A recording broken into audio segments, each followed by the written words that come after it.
देवगण इंगळेनं आमच्या इथं हे पौर्णिमापासून आषाढी पौर्णिमेपासून याचं ग्रंथ पठण जे केलं आपल्या डोंगरगाव इथं, हे म्हणजे त्यांनी प्रत्येक पाली भाषामधून सांगून त्याचा प्रत्येक वेळा त्याचं एक विश्लेषण करून त्याचं बा कसं वागलं पाहिजे, कसं हे केलं पाहिजे, असं पूर्ण हे करून असा माणूस खरोखरच म्हणजे म्हणायचं तात्पर्य म्हणजे बनतेची तर बनतेचीच आहेत म्हणा, परंतु बनतेची पेक्षा पण आहे ना, जसं बनतेची तरी एक वेळ आपल्याला समजणार नाही, तसं या माणसानं आपल्या साधे भाषेत जसं पटीन जसं हे करता येईल असं एकदम पद्धतशीर अडाणी माणसाले जसं सांगता म्हणजे सांगितल्यावर समजेल त्याप्रमाणे या देवगण इंगळेनं या डोंगरगाव वासियाले असं फर्स्ट क्लास सांगितलं की याच्यात म्हणजे काहीच कमतरता नाही देवगण इंगळेची, असं एक माणसानं हे करून दिलं. हे आमच्या याच्यातून धम्म मार्ग असा शिकवला त्याने की खरोखर कसं वागलं पाहिजे, कसं केलं काय केलं पाहिजे, आपण बा एवढ्यासाठी येऊन असं इथं काही याची गोष्ट नाही. आपल्याला ग्रंथ वाचता येते म्हणजेच काही सर्व काही हे येते असं काही नाही, आपल्याला बा सर्व गाथा येतात म्हणून तो काही मोठा जेवढं पाठांतर आहे फक्त, पण त्याचं आचरणच काही नाही.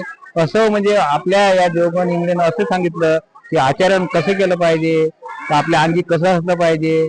तुम्हाला फक्त धम्मवंदना संघवंदना हेच मुखपाठ आहे, बाकी काहीच नाही बा आम्ही दत्तविधी लावतो, पण त्याचं आचरण काहीच जर नसलं तर हे सारं काम व्यर्थ आहे. तसं हे देवगण इंगळेनं आम्हाला याच्यातून प्रत्यक्ष चांगल्या भाषेत आणि चांगल्या सुरळीत याच्यात समजावून सांगितलं आणि ते आमच्या लक्षात पण बसलं. बरं, हे त्याने हे सांगितलं की बाबा देवी देवतांबद्दल विचारही सांगितले. त्याच्याबद्दल काय तुमची प्रतिक्रिया? देव देवताबद्दल जरा त्याच्याबद्दल थोडी नाराजी आहे. आपल्या इथं खरोखरच बाया जे आहेत हे बाया सर्वजणी पाठांतर आहे त्याचं सर्व काही आहे, परंतु या देवी देवतातला थोडासा भाग जरा वेगळा आहे, कारण की अजूनही आपण दुसऱ्या देवाला मानतोच. तर हे या बायानं मानू नये. दुसरी गोष्ट अशी की बा इथं जे लोक येतात या लोकांना पण असं की दारूवर थोडं बंधन टाकलं पाहिजे. जेवढा बाया बा आपल्या इथे ग्रंथ चांगला होते, खरं चांगलं होते, पण याच्यातून दारूची संख्या जशी वाढल्यासारखी आहे हे काही तशी बरोबर नाही आहे. दारूमुळे सारा नाश होते, अवदसासारखं काम आहे तिथं. हे कोणाचा दारू पिणारा माणूस कोणाचा ऐकत नाही किंवा काही नाही. एक वेळ तर त्या दिवशी त्या देवगण इंग्लंड सुद्धा म्हणजे दारू पिणारा माणूस एवढा खराब असते की कोण्याही माणसाला तो बोलू शकते. अशा प्रकारनं जसं की मा एवढी इच्छा आहे की बा हे आपल्या इथले जे दारू पिणारे आहेत याच्यावर जरासं नियंत्रण करावं अशी माझी इच्छा आहे बा. बाकी सर्व काही ठीक आहे. हे झालं आता दारू विषयी आणि देवताबद्दल, पण आपल्यात काय बदल घडले हे सांगा. आता बदला 3 महिन्यात आपल्यावर काय बदल घडले? 3 महिन्यात सत्यता तर सर्व सांगितलं आहे हो, बदल सर्व म्हणजे समजलं सर्वच काही, पण याच्यातून जो वागणूक देईन ते खरं समजलं तर सर्वच काही खरं. आपल्याला त्याने सांगितलं कसं वागायचं, कसं काय केल्याचं, त्याने कमतरता कशातच नाही. दारूबद्दल सांगितलं, वागण्याबद्दल सांगितलं, कोण्या भांडणाबद्दल सांगितलं, दोषाबद्दल सांगितलं, परंतु यातल्या आता सर्वच काही गुण सद्गुण घेणं हे आता आपलं स्वतः आपापल्याचं कर्तव्य आहे. ते आता मला सांगितलं दारू पिऊ नका, मी आजपासून दारू कधी पिणार नाही, परंतु मी पितो की नाही हे तुमचं नाही आहे ना, हे मी वागेल पाहिजे स्वतः. असं हे आहे बा. ठीक आहे, धन्यवाद. हा,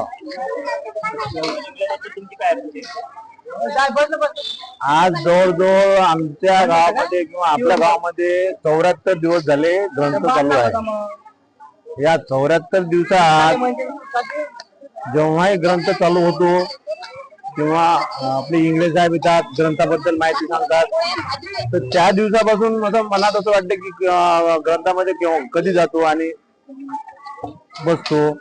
बरोबर, त्यांनी जे शिकवण बुद्धाची दिली किंवा त्या ग्रंथामधून जे आपल्याला मार्ग दाखवता चांगला की बा प्रज्ञाशील करू ना, तुम्ही तुमच्या मनावर राग नका देऊ, अशा बऱ्याचशा हे त्यांनी हे प्रबोधन केलं. त्याच्यापासून आपल्या मनावर थोडा काही नाही परिणाम तो होणारच आहे आजपासून, की आपल्या मनात भगवान बुद्धाबद्दल त्यांच्या विचाराबद्दल फरक पडत आहे. पण तो एक खट्टा फरक पडत नव्हतो की बा आजच आपण शिकलो आणि आजच आपल्याला त्यात फरक पडला.